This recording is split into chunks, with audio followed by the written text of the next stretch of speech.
오늘은 부활에 이르기 위해라는 제목으로 우리 하나님 말씀 함께 나누도록 하겠습니다. 사도 바울은 그리스도를 안다는 것이 얼마나 찬란하고 아름다운 것인가, 또 그동안 내가 귀하게 여기었던 것들을 그리스도와 비교했을 때 얼마나 그런 것들이 해가 되고 배설물 같은 것인가 하는 것을 고백을 했는데, 그만큼 예수 그리스도의 가치는 절대적이다. 그 무엇도 비교할 수 없고 다른 모든 것을 포기해도 좋다는 고백을 한 겁니다. 그래서 그 가장 행복한 사람이 누구냐면 절대적인 가치를 발견한 사람이에요. 이 땅에서 살면서 이 땅에는 절대적인 게 없는데 이 땅에서 살면서 절대적인 그 무언가의 가치를 발견한 사람은 자기의 모든 것들을 다 버려도 좋을 만큼 거기에 행복을 느낀다는 겁니다. 그래서 학문하는 사람은 학문적인 깨달음을 얻었을 때 기쁜 것이고, 또 운동하는 사람은 자기가 목표한 그 기록을 세웠을 때 내가 저 기록에 이르기만 한다면 나는 오늘 죽어도 여한이 없다, 이런 심정으로 그 기록을 깨려고 하는 겁니다. 그래서 그것을 위해 정진할 때 그 행복을 느끼는 거죠. 그래서 뭐 공자 같은 사람은 아침에 도를 깨달으면 뭐 저녁에 죽어도 좋다, 이런 말을 했는데, 내가 생각하는 최고의 지고의 가치, 그 절대적인 가치를 내가 얻게만 된다면 죽는 것도 별거 아니라는 거예요. 그러니까 죽음도 내가 생각하는 그 절대적인 가치에 비하면 아무것도 아니다. 그 인생을 다 걸었다는 거죠. 그래서 사람이 추구하는 그 절대적인 가치가 있으면 거기에 목숨을 걸게 돼 있습니다. 그래서 여러분들이 인생을 살면서 내가 여기에 내 목숨을 걸었다 하는 것들이 있어야 되는 거예요. 그게 절대적인 것은 아닐지라도 인생을 살 땐 그렇게 살아야 되는 겁니다. 특별히 젊을 때는 주님께 인생을 거는 그 모습들이 나타나야 되는 겁니다. 이래도 좋고 저래도 좋고, 사는 것도 같은데 아닌 것도 같고, 살아있는 것도 같은데 좀비인 것도 같고, 그렇게 살면 안 되는 거예요. 그래서 대충 살면 안 되고 아무 생각 없이 살면 안 되는 겁니다. 정확한 목표가 있어야 되고 내가 추구하는 가치가 있어야 되는 거예요. 그런 말 있잖아요. 생각하면서 살지 않으면 사는 대로 생각하게 된다고. 생각 없이 사니까 내 몸이 그냥 편한 대로 그렇게 가니까 생각도 그렇게 가는 겁니다. 그래서 내가 어떻게 살아야 되는지를 먼저 생각하고 그 생각을 가지고 삶의 방향성을 설정해야 된다는 거죠. 가장 행복한 사람은 우리 주님에게 자기 인생을 건 사람들이에요. 그러면 더할 나위 없는 겁니다. 다른 모든 것들은 다 부차적인 거예요. 그것 위해서 뭘 필요한 것을 얻는 것이고 움직이는 거지, 그거 아니면, 주님 아니면 다른 나머지 것도 다 소용없는 겁니다. 그래서 우리가 그리스도를 안다는 건 그냥 뭐 누구한테 들어서 알거나 막연하게 아는 게 아니고 체험적으로 아셔야 돼요. 경험적으로 아셔야 되고 인격 대 인격으로 아셔야 됩니다. 그래야 인생을 걸 거 아닙니까?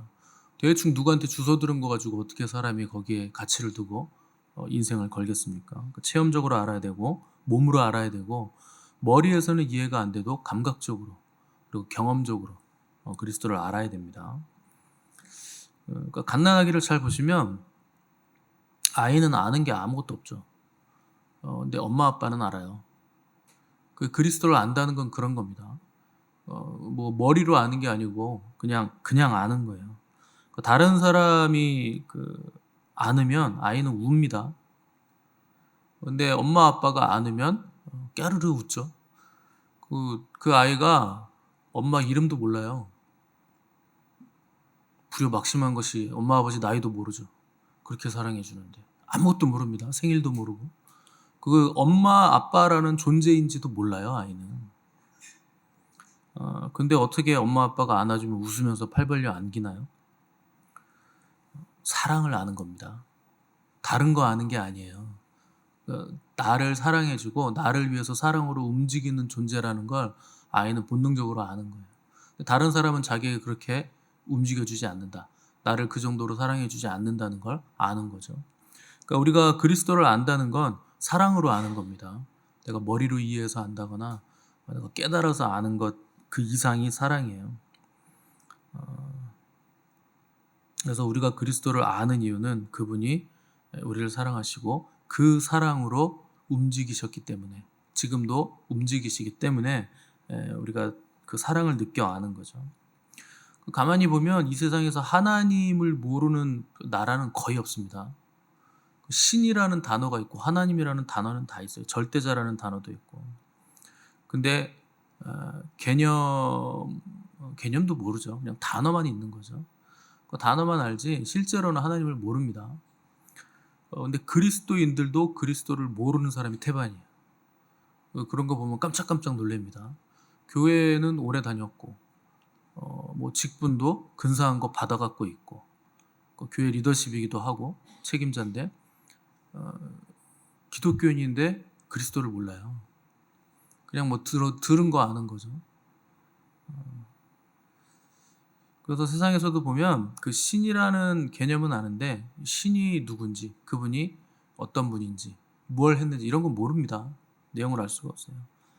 그래서 뭐 철학이라는 것도 그 진리를 탐구하는 거잖아요. 근데 뭐 진리가 있는데 아무튼 있다. 근데 그게 어떻게 작동하고 어떤 건지는 도대체 모르겠다. 이게 그들의 답입니다.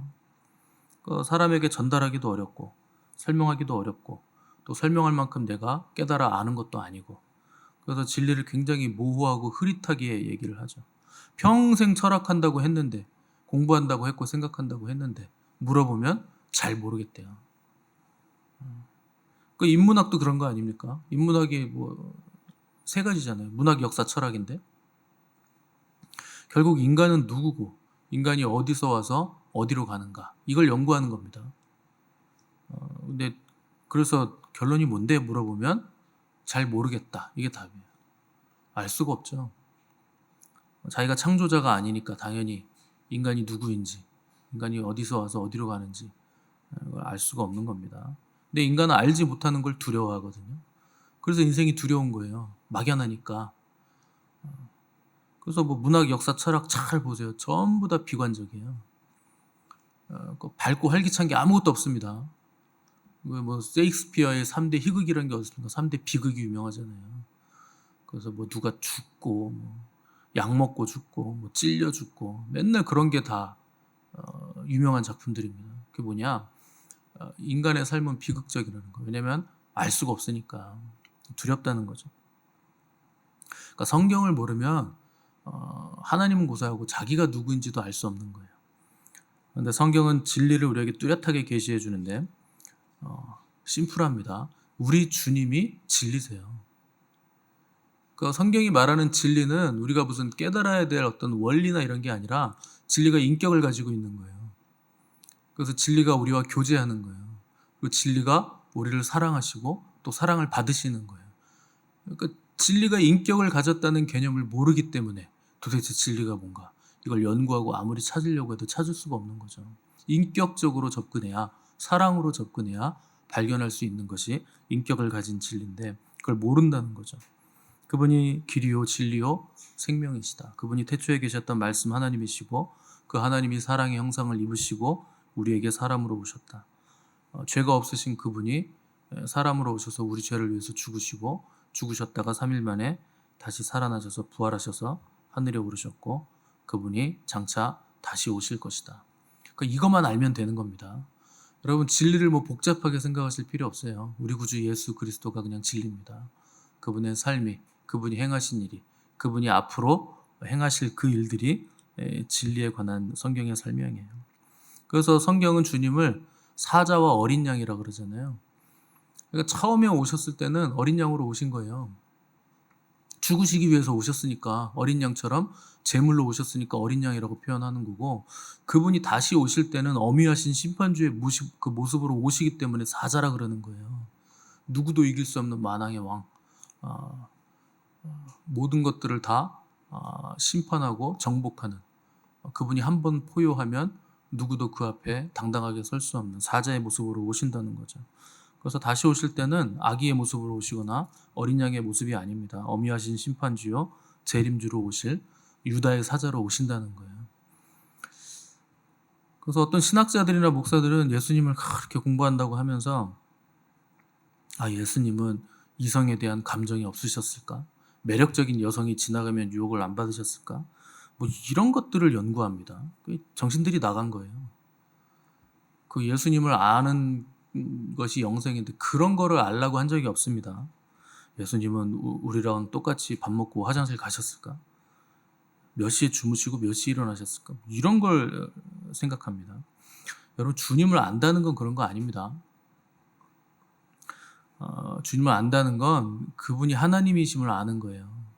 그분이 창조주이심을 아는 것이고, 그분이 사랑이시요 자기 생명도 아끼지 않으시고 우리를 위해 내어주신 분이시다. 죽었다가 3일 동안 음부로 내려가셨다가 올라오셔서 다시 부활하시고 하늘에 오르신 분이시다. 지극히 높으신 분이시라 하는 것을 아는 겁니다. 그게 주님을 아는 거예요. 그래서 십자가는 그 부활을 위해서 존재하는 것이고, 또 성육신은 십자가를 위해서 내려오신 거죠. 그러니까 부활이 없으면 그분이 이 땅에 오신 이후 전체가 다 무삭해지게 되죠. 그래서 바울은 지금 부활의 중요성을 절대적으로 그 중요한 문제로 우리에게 말을 해주고 있는 겁니다. 그래서 부활의 중요성, 구원에 있어서 절대적인 것이 보증이 되는 것인데, 그러니까 부활이 뭘 보증하느냐? 우리가 살아날 것에 대한 확실한 보증을 준다는 거예요. 그래서 주님을 잠자는 자들의 첫 열매가 되셨도다, 이렇게 표현하는 건데, 첫 열매라는 건 두 번째 열매, 세 번째 열매, 계속해서 열매가 나온다는 뜻입니다. 하나 나고 끝나는 게 아니라는 뜻이에요. 또 첫 열매라는 건 첫 번째 열매가 사과가 열렸으면 그 뒤로도 계속 사과가 열린다, 이런 뜻이죠. 나무 하나에서 처음엔 사과 나고, 그 다음에 배 나고, 그 다음에 복수가 나고, 그 다음에 포도 나오고, 그런 나무는 없습니다. 그러니까 주님이 잠자는 자들의 첫 열매가 되심은 우리도 주님이 부활하신 그 첫 열매와 같은 모습, 그 부활체의 모습으로 부활을 하게 된다 하는 것, 우리에게 보증이 되는 거죠. 또 부활이라는 건 주님의 죄 없으심을 보증해 주죠. 죽음이라는 건 죄의 결과입니다. 근데 주님이 죽음에 잡혀 있으실 수 없었던 이유는 죄가 없으셨기 때문에 다시 살아나실 수밖에 없으셨다. 그러니까 사망은 죄에게만 그 권세를 행할 수 있기 때문에 주님에게는 사망이 힘을 발휘할 수 없다는 겁니다. 그래서 다시 살아나신 거죠. 그래서 다시 살아나셨고 영원히 존재하시기 때문에 이 부활이 보증해 주는 것은 우리 또한 영생의 삶을 살게 된다 하는 것을 보증을 해주는 겁니다. 그래서 죽으면 끝나는 게 아니라 영원한 생명이, 또 영원한 세계가 우리에게 있다 하는 것을 우리가 소망으로 가질 수 있게 되는 거죠. 그러니까 바울이 나는 이 부활에 이르기 위해서 어떻게든지 부활의 권능을 체험해 보기 위해서 그리스도의 고난에 동참한다, 이런 표현을 하고 있는 겁니다. 그러니까 자기 몸으로 직접 부활의 권능, 사망을 이기는 능력, 고난을 이기는 그 부활의 다이나믹한 힘, 파워를 체험해 보기를 원했다는 거예요. 그래서 이 땅에서 그리스도의 남은 고난을 나의 육체에 쏟아붓는 삶을 살면서 고난 가운데서도 그 기쁨과 평화를 잃지 않는 부활의 능력을 바울은 체험했다는 겁니다. 그러니까 우리는 그리스도의 부활에 이제 동참하기를 원하고 또 부활의 권능을 체험하기를 원하죠. 문제는 십자가의 고난에는 동참하기를 원하지 않는다는 겁니다. 그러니까 이게 우리의 문제죠. 십자가 없는 부활은 없습니다. 그래서 영광을 얻으려면 반드시 고난을 통과해야 돼요. 고난 없는 영광은 없습니다. 그래서 하나님 앞으로 나아가려면 어둠을 통과해야 되는 것이고, 또 생명으로 나아가려면 반드시 죽음을 통과해야 됩니다. 거저 얻는 것은 없는 거예요. 그래서 부활의 영광을 입으려면 십자가 죽음의 그 고난을 통과해 나가야 되는 거죠. 근데 우리는 자꾸 살려고 하는 겁니다. 죽어야지 사는데 자꾸 살려고 하니까 이게 죽을 맛인 거죠. 그래서 신앙생활을 할 때는 자꾸 죽으려고 하셔야 됩니다. 자아가 죽으려고 해야 되고, 세상적인 육신의 정욕과 안목의 정욕과 이생의 자랑을 죽이려고 하셔야 돼요. 그 바울은 나는 날마다 죽노라 그러잖아요. 그 바울 정도 돼도 날마다 그 육신의 정욕과 세상의 그 욕망이 살아난다는 거예요. 바울이 천사도 아니고 아담도 아니고 당연히 인간이니까 자기도 욕망이 있을 거 아닙니까? 그게 매일 살아나는 거예요. 그러니까 그걸 나는 매일 죽인다는 거죠. 그래서 나는 날마다 죽는다.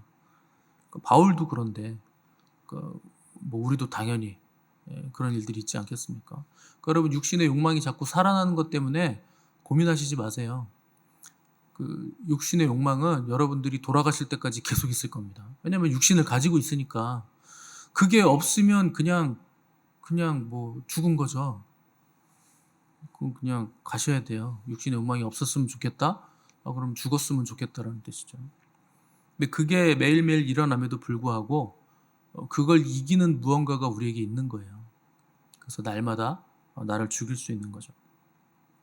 그러니까 여러분이 신앙생활 할 때는 절대 편안함을 추구하시면 안 됩니다. 그래서 뭐 교회 와서 힐링하겠다고 하시는 분들은 제가 다른 말 안 합니다. 그럼 그런 교회로 가시면 좋을 것 같습니다. 여기 뭐 전원교회 뭐 그런 데로 그냥 가시면 그런 교회 추천드립니다. 멀지 않습니다. 그냥 그러고 맙니다.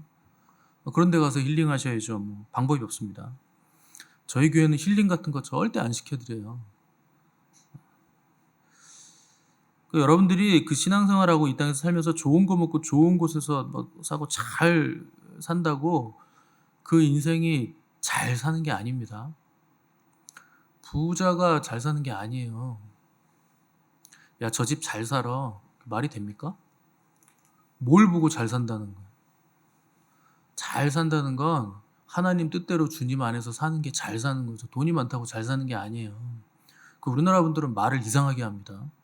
저 집은 잘 사는 집이야. 뭘 보고 잘 산다는 거예요? 여러분들이 몸이 편안해지잖아요? 그럼 몸은 빨리 죽으려고 그럽니다. 점점 편안해지려고 그래요. 제일 편한 게 뭡니까? 그냥 돌아가시는 거예요. 미동도 안 하잖아요. 가만히 있잖아요. 그러면 제일 편하죠. 근데 몸이 불편해지잖아요? 그럼 몸이 그걸 이기려고 해요. 그래서 점점 더 강해집니다, 몸이. 몸은 그런 거예요. 그래서 교회에서도 은혜 못 받는 사람들 보면 편안한 삶 살려고 욕망에 신경 쓰시는 분들은 하나님과 멀어집니다. 그러면 은혜 못 받아요. 살려고 하니까 점점 더 죽을 맛인 거죠.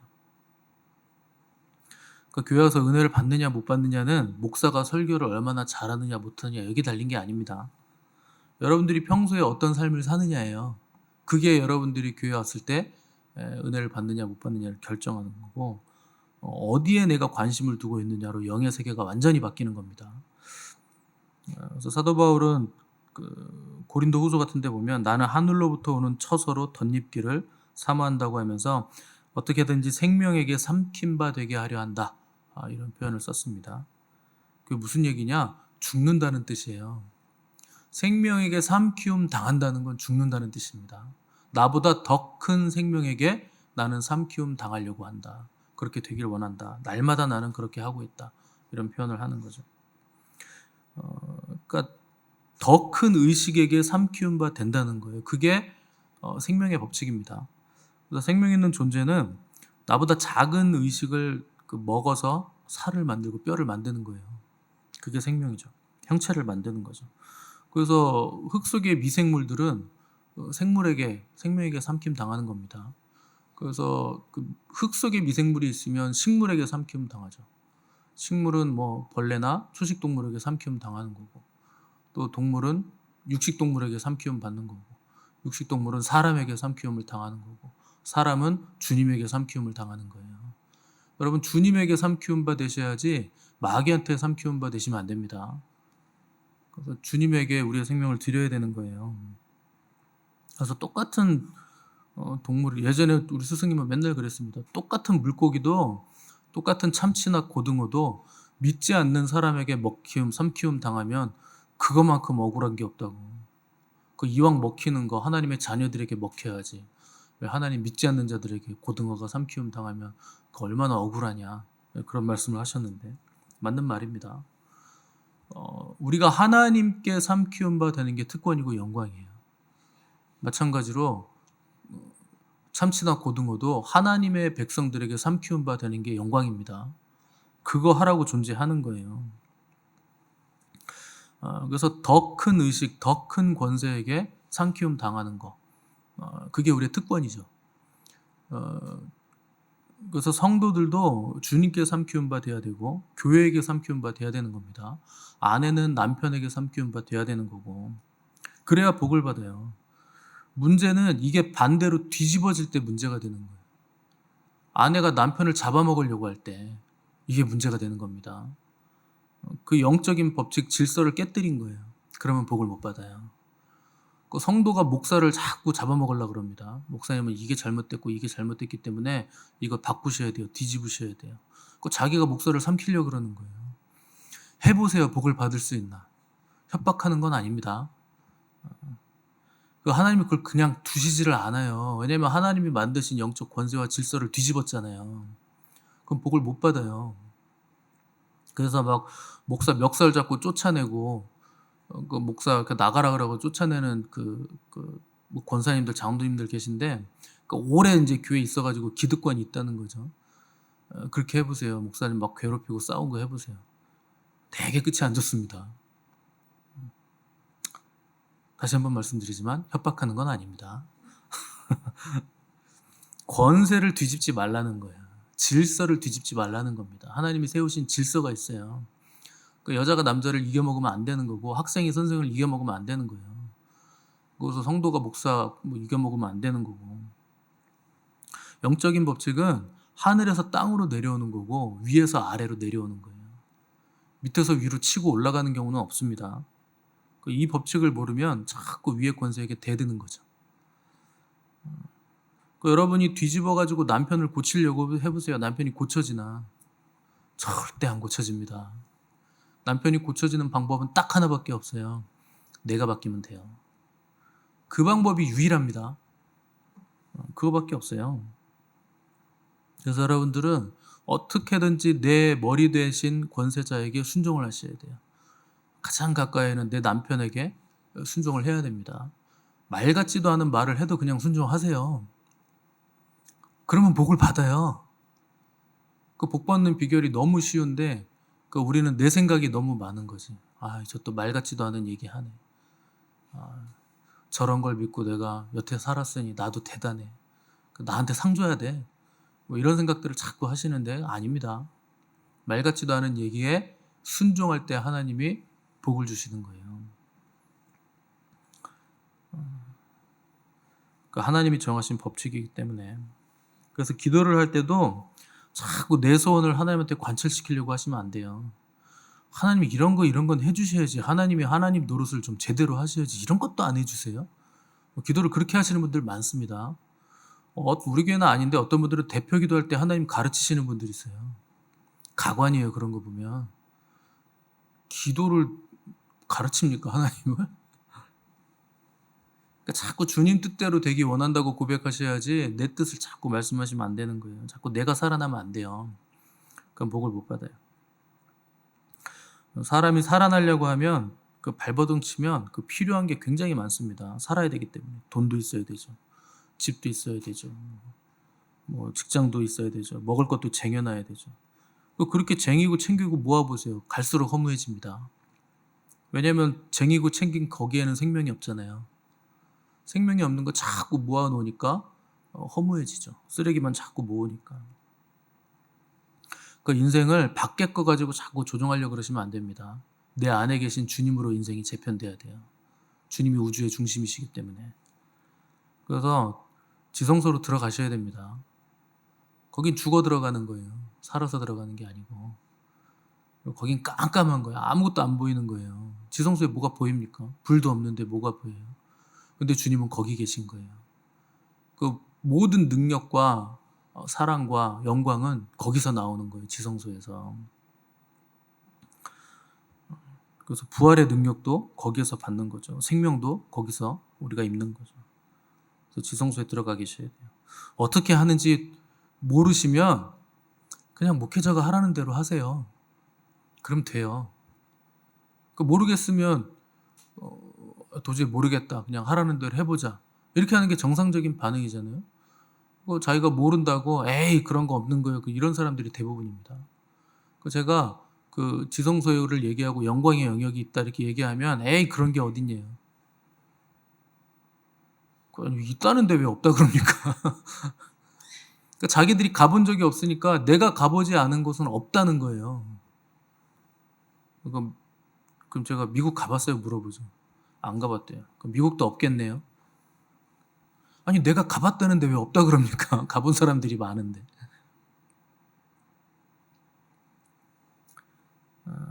그래서 목회자는 그 관심은 딱 하나예요. 어떻게든지 여러분들을 그 주님께 삼키운 바 되게 하려는 거예요. 그 주님께 몰아가는 거예요. 제가 여러분들한테 사기쳐가지고 뭐 떵떵거리고 살 것 같으면 뭐 하려고 목회를 합니까? 딴 거 하는 게 더 빠르죠. 사기꾼 되는 게 더 빠르죠. 저 사기치면 잘 칠 수 있어요. 그 말하는 거 보세요. 말로 후려가지고 그냥 이거만 하면 다 부자 된다고 사기치는 거 쉽습니다. 여러분들의 욕망을 탁 건드리면요, 여러분 다 넘어와요. 사기치는 거 얼마나 쉬운지 아세요? 근데 저의 관심은 거기에 없어요. 그 뭐 저도 50대 이제 중반을 가는데 얼마 안 남았잖아요. 주님 앞에 설 날이 얼마 안 남았어요. 지금 제가 사기치고 떵떵거리고 돈 부자 돼가지고 그 죄를 어떻게 감당합니까? 관심이 거기 없어요. 저는 어떻게든지 여러분들을 주님께로 몰아가는 거에 관심이 있고 여러분들 영혼에 관심이 있어요. 그냥 시키는 대로 좀 하세요. 그 괜히 뭐 쓸데없는 생각하지 마시고 그 생각이 여러분 절대 구원해주지 않습니다. 그래서 어떻게든지 여러분은 교회 삼키움 당하시고 주님께 삼키움을 당하셔야 돼요. 말씀의 삼키움을 받으셔야 돼요. 다른 사람보다 강하고 많이 배워서 아는 게 아니고 그리스도의 그 사랑에 삼키움 받아서 저도 좋고 손해봐도 좋은 거예요. 그게 이기는 겁니다. 그게 승리하는 거예요. 그러니까 이것을 아시고 깨닫는 은혜가 있으시기를 바라고 주님께 삼키움 받은 인생이 되셔서 어디를 가든지 누구를 만나든지 부활의 능력을 나타내 보이시는 복된 저 여러분들의 삶이 되시기를 간절히 바랍니다.